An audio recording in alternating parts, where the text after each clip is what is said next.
bienvenidos a las aperturas de los mercados, donde encontrará toda la información del dólar, las bolsas Nuam Exchange y los mercados de los Estados Unidos. Soy Nicolás Esteves y es un gusto saludarlos a esta altura. Les cuento que ya arrancaron las operaciones en la bolsa de Nueva York. Revisemos cómo se comportan entonces los principales índices de Wall Street. En este caso comenzamos como siempre por el Dow Jones, promedio de industriales, que cae levemente en su apertura, 0,06%, parcialmente se ubica en 47.443 puntos, un leve retroceso, teniendo en cuenta que en la jornada anterior también estas acciones o estos principales índices cerraron al alza en la bolsa de Nueva York. Pues ahora revisar entonces el Standard & Poor's 500, recordemos, índice general de esta bolsa de valores de Nueva York, que también tiene un arranque negativo en la apertura de este miércoles.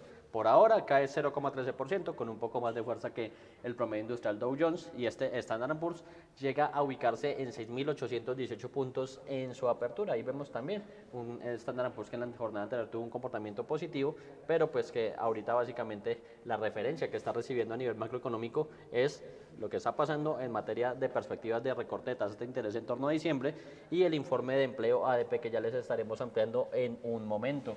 Por su parte, también entonces el Nasdaq, que recordamos siempre de importante compuesto tecnológico, reúne muchas empresas de este sector en territorio estadounidense, también tiene una apertura negativa, una variación a la baja del 0,24%, parcialmente se ubica en 23.356 puntos. Ahí básicamente lo que sucede en el arranque, si se quiere, apertura en rojo de los principales índices de Wall Street.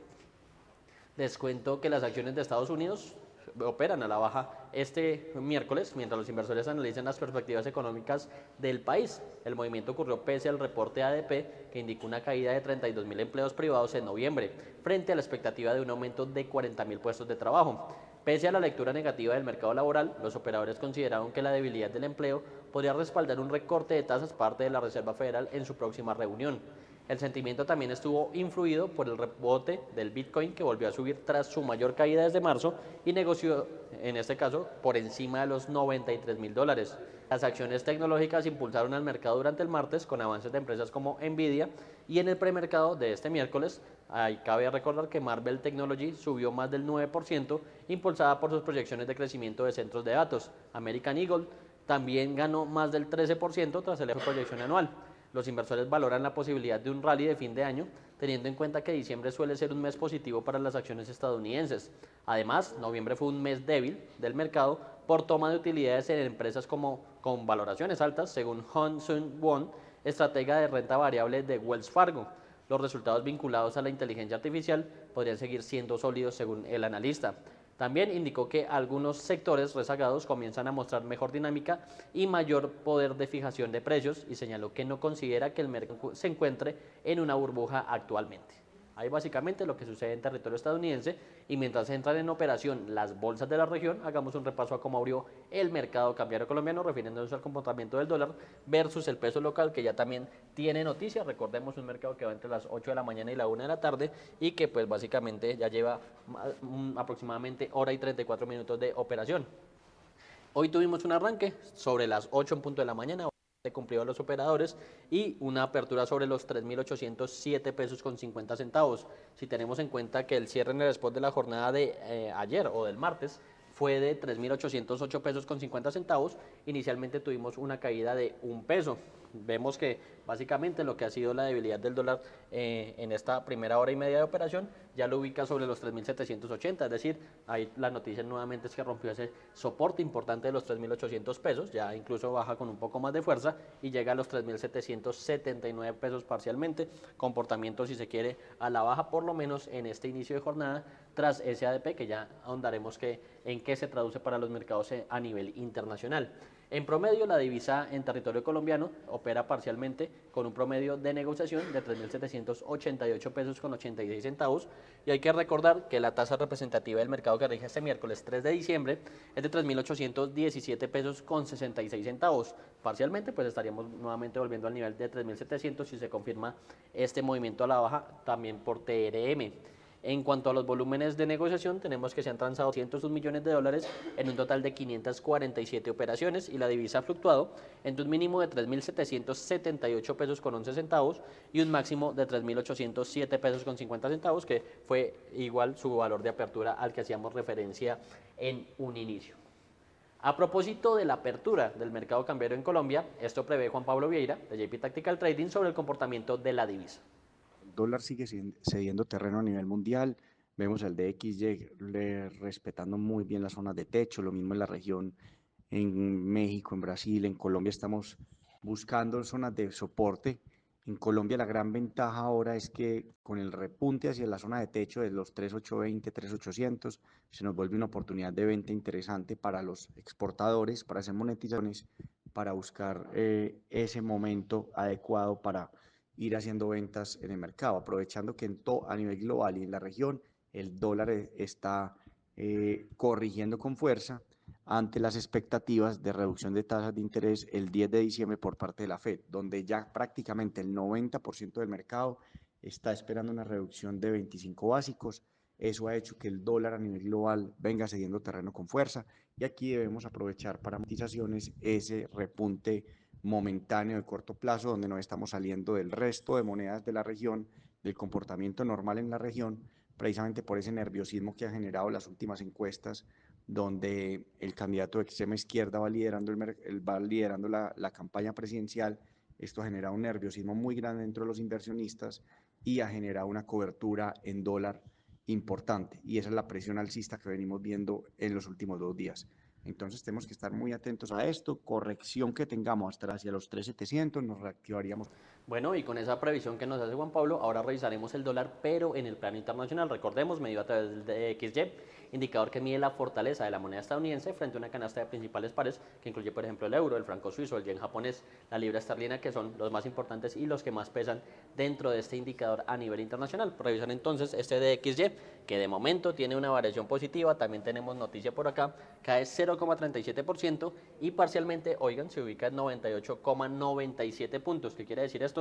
Que rompió ese nivel clave de 99 que había sostenido a lo largo de la semana, incluso en la semana anterior, después de bajar de ese nivel clave de los 100 puntos, incluso un poquito por encima, y ya lo vemos nuevamente en niveles de 98. Vamos a revisar rápidamente desde hace cuánto. No, el dólar, digamos, no operaba en esos niveles de 98 puntos, ya rompiendo nuevamente ese soporte clave, y tenemos que específicamente el dólar no se comportaba en ese nivel aproximadamente desde el 28 de octubre. Es decir, que podemos hablar que el dólar parcialmente, tras el dato del ADP, tiene mínimos o registra mínimos desde el 28 de octubre. Estamos hablando de un poco más de un mes y 5 o 6 días aproximadamente. Y pues esto es noticia importante porque básicamente se traduce en debilidad internacional del dólar. Obviamente, como les decíamos, con el foco en lo que será la decisión de tasas de interés el próximo 9 y 10 de diciembre en Estados Unidos, cuando se reúna la Fed y seguramente ya quedan por descontado un nuevo recorte de tasas de interés y ya lo que sucederá en materia o en perspectiva de política monetaria para el 2026. También, pues otro tema importante es que el presidente de los Estados Unidos, Donald Trump, ayer anunció que pues no elegirá el reemplazante de Trump antes de Navidad, no haría oficial ese anuncio, sino que ya se conocería a principios del 2026. Recordemos que el mandato del actual presidente Jerome Powell va hasta mayo del próximo año y pues ya ahí asumirá el que diga, en este caso el presidente Donald Trump, la cabeza del Banco Central estadounidense, que muy seguramente abogará por recortes continuos de las tasas de interés en Estados Unidos. Ahí básicamente lo que pasa en territorio norteamericano. Les cuento, por otro lado, que el multimillonario y magnate tecnológico Michael Dell y su esposa Susan anunciaron una donación de 6.250 millones de dólares destinada a una iniciativa del gobierno de Donald Trump que busca dotar a los niños estadounidenses de cuentas de inversión. El multimillonario y magnate tecnológico Michael Dell, junto a su esposa Susan, anunció el martes una donación histórica de 6.250 millones de dólares destinada a apoyar la iniciativa del gobierno del presidente Donald Trump, orientada a entregar cuentas de inversión a niños estadounidenses. Las llamadas cuentas Trump, incluidas en el proyecto presupuestario impulsado por la Casa Blanca en julio, ofrecen $1.000 a cada niño nacido después del 1 de enero de 2025, pero la donación de los Dell permitirá extender el beneficio. Financiará depósitos de $250 para 25 millones de niños de hasta 10 años que no calificaban bajo la fecha límite inicial. Durante la ceremonia en la Casa Blanca, el presidente Trump destacó el impacto que esta contribución tendría en el futuro financiero de millones de familias. Las cuentas Trump serán los primeros, supongo que se podría decir, verdaderos fondos fiduciarios para cada niño estadounidense, permitiendo que los miembros de la familia, empleadores, corporaciones y donantes generosos contribuyan con dinero que será invertido y crecerá a lo largo de la vida del niño, para ser utilizado en su beneficio después de que cumpla 18 años. Michael Dell afirmó que estas cuentas buscan enseñar a los menores a ahorrar desde temprana edad, mientras que Susan Dell aseguró que se trata de la mejor inversión en los niños. Las cuentas podrán ser retiradas una vez que los beneficiarios cumplan 18 años. Según la Fundación Dell, el aporte alcanzará a casi el 80% de los niños de 10 años o menos, especialmente en zonas de menores ingresos. Las cuentas para recién nacidos forman parte del paquete de impuestos y gastos promovido por Trump, que también contempla fondos para su plan de deportaciones y recortes en programas de salud y bienestar. Les cuento además que Estados Unidos suspendió el procesamiento de solicitudes de ciudadanía y residencia para migrantes de 19 países, incluidos Cuba, Haití, Venezuela, en una medida que intensifica la política antimigratoria del presidente Donald Trump. Una medida que intensifica la política antimigratoria de Donald Trump. Estados Unidos suspendió el procesamiento de solicitudes de ciudadanía y residencia para migrantes de 19 países, que ya habían estado sujetos a restricciones de viaje en junio. Entre ellos están Cuba, Haití y Venezuela. En los últimos meses, el presidente republicano ha endurecido especialmente su posición frente a Caracas, al ordenar un despliegue militar sin precedentes en el Caribe. Trump asegura que se trata de una operación para combatir el narcotráfico, pero el gobierno venezolano denuncia que el objetivo es derrocar al presidente Nicolás Maduro. Cuba, en tanto, se halla bajo un embargo comercial estadounidense desde hace más de 6 décadas. Haití, el país más pobre de América, está sumido en una crisis humanitaria por la violencia pandillera. Altos cargos estadounidenses habían indicado en los últimos días que endurecerían las políticas migratorias, luego de que 2 miembros de la Guardia Nacional fueran atacados a tiros cerca de la Casa Blanca. El sospechoso del ataque, que se cobró la vida de un guardia, es un ciudadano afgano que el martes se declaró no culpable de cargos de asesinato. Y a esta hora ya comenzaron las operaciones de las bolsas de Colombia, Lima y Santiago de Chile, que hacen parte de Noam Exchange. Entonces iniciamos por la Bolsa de Valores de Colombia, la Bolsa de Valores local, que medida a través de sus principales índices, de momento tiene una apertura en territorio negativo, en variación negativa.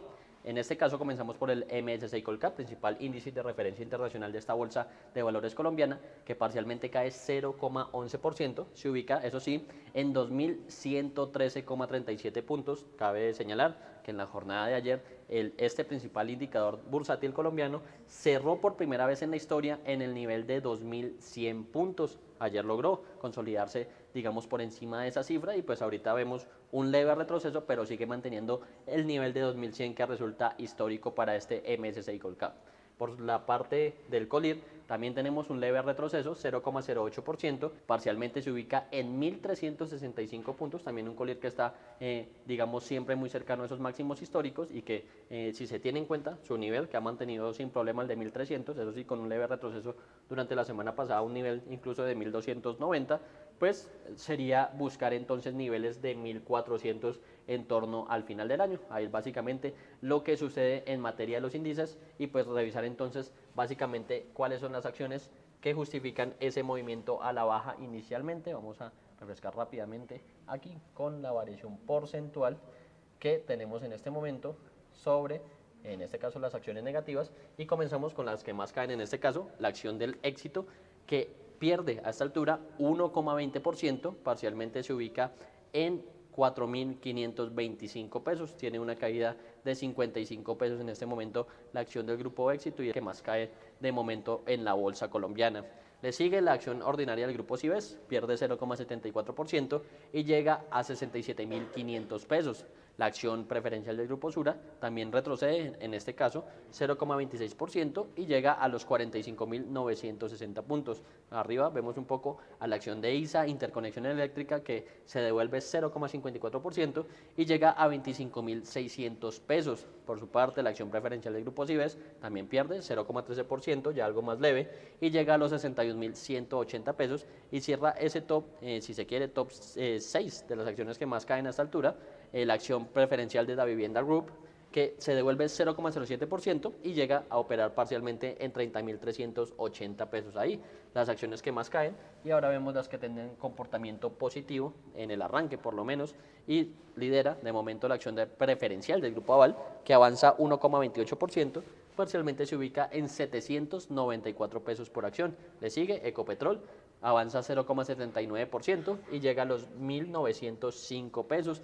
Acciones entonces preferencial de Aval y Ecopetrol son las únicas que registran comportamiento. Bueno, ahí ya se suma la acción de la BBC, la acción de la Bolsa de Valores de Colombia, que gana 1,29%, sería entonces la que más gana de momento y llega a los 14.080 pesos por acción. Tres entonces las acciones que suben a esta altura en la bolsa colombiana, y pues revisaremos ahora el mercado chileno. Cómo arranca precisamente la Bolsa de Chile, medida a través del IPSA, el índice de precio selectivo de acciones, o conocido como IPSA a nivel internacional, que básicamente es el de referencia para seguir la fortaleza de la bolsa chilena. En este caso tenemos una variación positiva del 0,47% y parcialmente se ubica en 10.193 puntos. Esta bolsa de Chile que sigue teniendo muchos récords históricos, ya ha pasado más de 50, 60 récords históricos en lo que presenta, en lo que respecta mejor al 2025, y ya vemos básicamente que ese nivel de 10.193 es un nuevo máximo histórico para la bolsa de Santiago de Chile. Entonces ahí bastante importante, sigue rompiendo techos este IPSA chileno, y pues ya lo que vendría a ser su próximo nivel importante pues sería superar los 10.200 puntos. Ahí vemos si esto ocurre a lo largo de la jornada. Estamos a 7 unidades nomás de que esto ocurra, y pues seguramente puede pasar de aquí a que cierren los mercados sobre las 3 de la tarde, sobre las 4 de la tarde en territorio colombiano.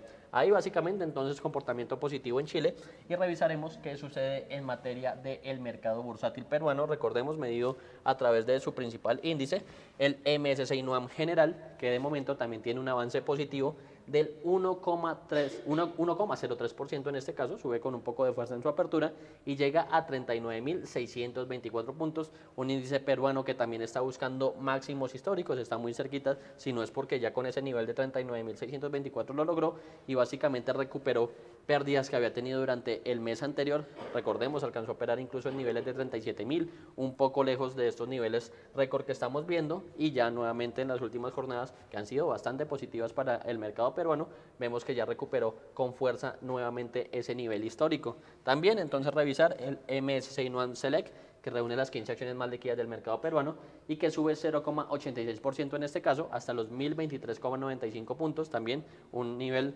bastante clave para este índice Select, que lo había conseguido en meses anteriores, que lo había perdido a finales de octubre, incluso a principios de noviembre, y pues que ya vemos que también se viene fortaleciendo de manera importante hasta sostenerlo durante las últimas sesiones. Ya lo vemos en niveles de 1.000 desde la sesión del lunes, entonces ya pues obviamente en el arranque del miércoles sigue siendo positivo el movimiento.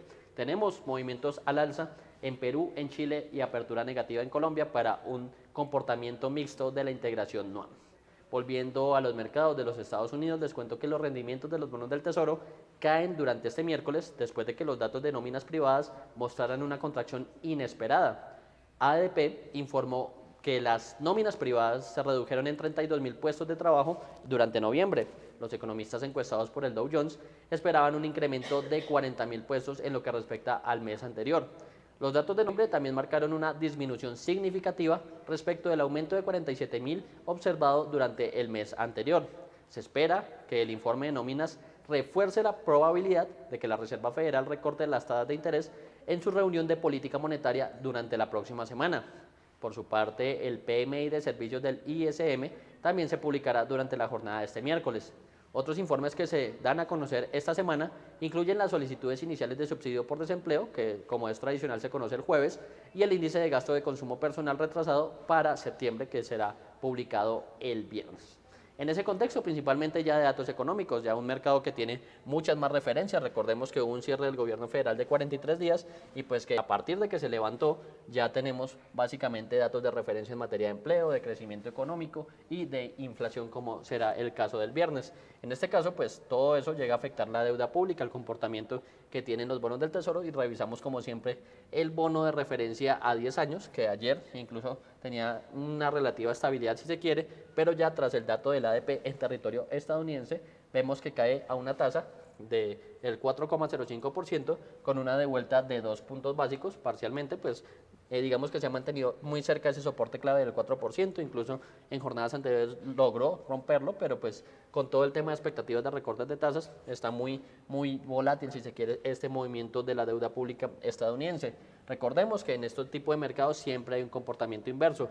Cuando hay una caída en las tasas, como está ocurriendo actualmente en territorio estadounidense, quiere decir que el papel se está valorizando, es decir, valorización de la deuda pública estadounidense, por lo menos a esta altura de la jornada, y tras el informe del ADP que se conoció en territorio estadounidense, que fue el cuarto dato negativo en lo que respecta al presente año.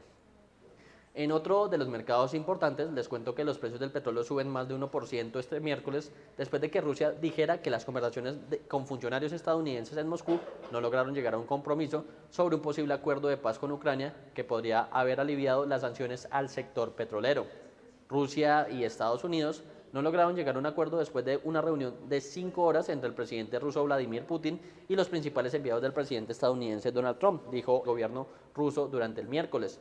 Los mercados petroleros están esperando el resultado de las conversaciones para ver si un acuerdo podría conducir a la eliminación de las sanciones a las empresas rusas, incluidas las principales, recordemos, Rosneft y Lukoil, lo que liberaría el suministro restringido de petróleo, esto a nivel internacional. Putin dijo que las potencias europeas están obstaculizando los intentos de Estados Unidos por poner fin a la guerra al presentar propuestas que saben que serían, abro comillas, absolutamente inaceptables, cierro comillas, esto para Moscú. Los recientes ataques ucranianos a sitios de exportación de petróleo en la costa rusa del Mar Negro han puesto de relieve las preocupaciones geopolíticas derivadas de la guerra.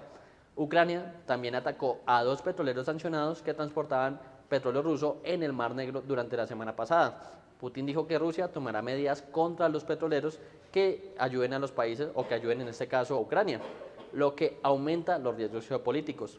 Por su parte, en materia de los Estados Unidos, el Instituto Americano del Petróleo informó que los inventarios de crudo y combustible aumentaron la semana pasada, dijeron fuentes relacionadas y citando cifras del Instituto Americano del Petróleo.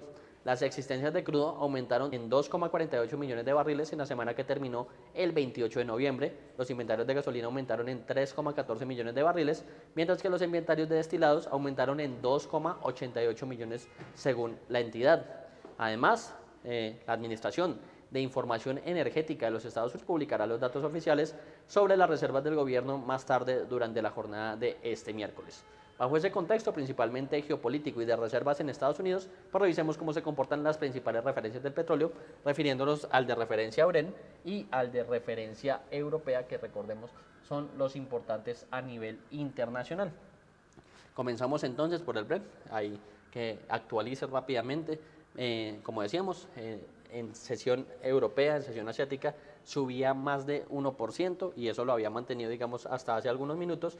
Ya vemos que recorta algo de esas ganancias y en este momento su aumento es del 0,86%, parcialmente este petróleo de referencia Brent, de referencia europea y de referencia mundial, fundamental para empresas como Ecopetrol y Petrobras en sus temas financieros, se ubica en $62.98 por barril. Ahí vemos cómo va cambiando esto en tiempo real, subía a 0,85, ahora 0,82, sigue entonces recortando esas ganancias que mostró en el inicio de la sesión este petróleo de referencia internacional. Ahora entonces revisar el WTI, el West Texas Intermediate de los Estados Unidos, que también tenía un comportamiento positivo por encima del 1%. Ahí vemos cómo va básicamente actualizando también ese comportamiento, teniendo en cuenta que, digamos, se acercó en jornadas anteriores a los $60 y que en la jornada de ayer pues hubo una devuelta de más de 1%, volvió a alejarse y pues ganaba fuerza, como decimos, en lo que respectaba a la sesión asiática, a la sesión europea, y ya ahorita sube un poco menos de 1%, 0,97% para ser exactos, y llega a $59.21 el barril. Sigue recortando un poco de esas ganancias que había mostrado inicialmente, pero eso sí, panorama positivo del petróleo respecto a la jornada de este jueves, de este miércoles. Sin embargo, pues esperar que suceda en la jornada del jueves y viernes, que son básicamente las que definirán cómo se comporta a nivel semanal este petróleo. Les cuento que el Kremlin declaró que no se alcanzó ningún compromiso sobre la cuestión clave del territorio de Ucrania durante el encuentro entre el presidente ruso Vladimir Putin y el emisario estadounidense Steve Witkoff, pero consideró que la reunión fue útil. Una reunión de casi 5 horas entre el presidente ruso Vladimir Putin y el enviado estadounidense Steve Witkoff en Moscú dejó claro que, pese a los avances, persisten profundas diferencias sobre el futuro territorial de Ucrania. El Kremlin confirmó el lunes que no se alcanzó ningún compromiso, aunque calificó el encuentro como útil y constructivo. Hasta ahora no hemos encontrado un compromiso, pero algunas soluciones estadounidenses parecen más o menos aceptables y podemos discutirlas.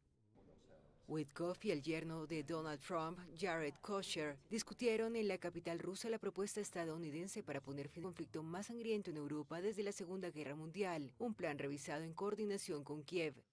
La reunión ocurre en un momento crítico, mientras Ucrania enfrenta escándalos internos y una nueva ola de ataques rusos con drones y misiles.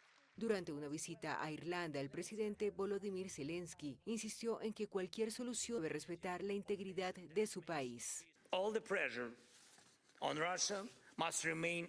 Toda la presión sobre Rusia debe mantenerse para que Rusia no crea que será recompensada por esta guerra con tierras ucranianas robadas o con miles de niños ucranianos secuestrados.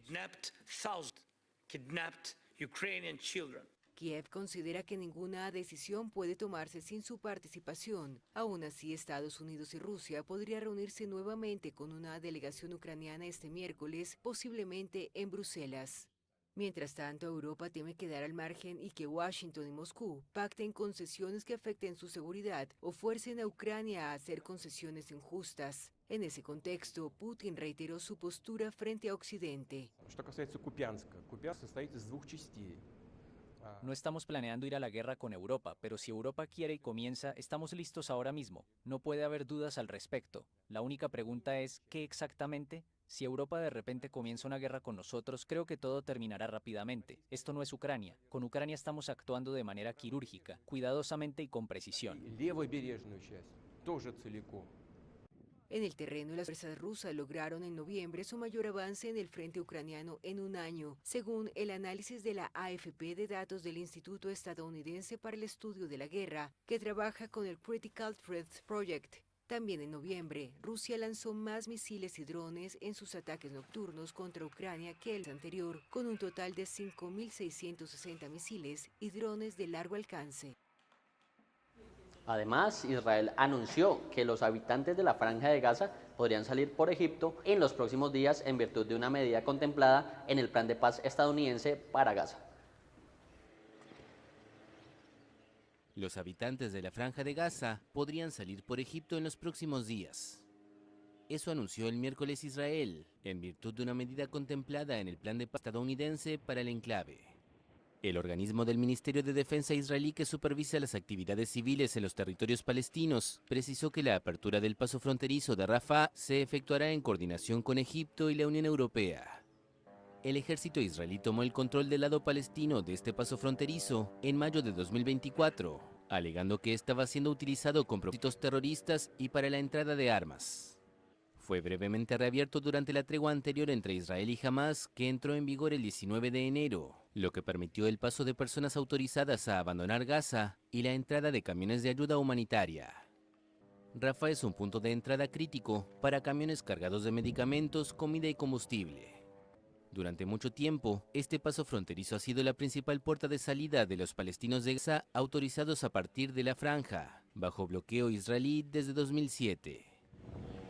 Con esta información nos despedimos, pero los invitamos a seguir conectados con Primera Página.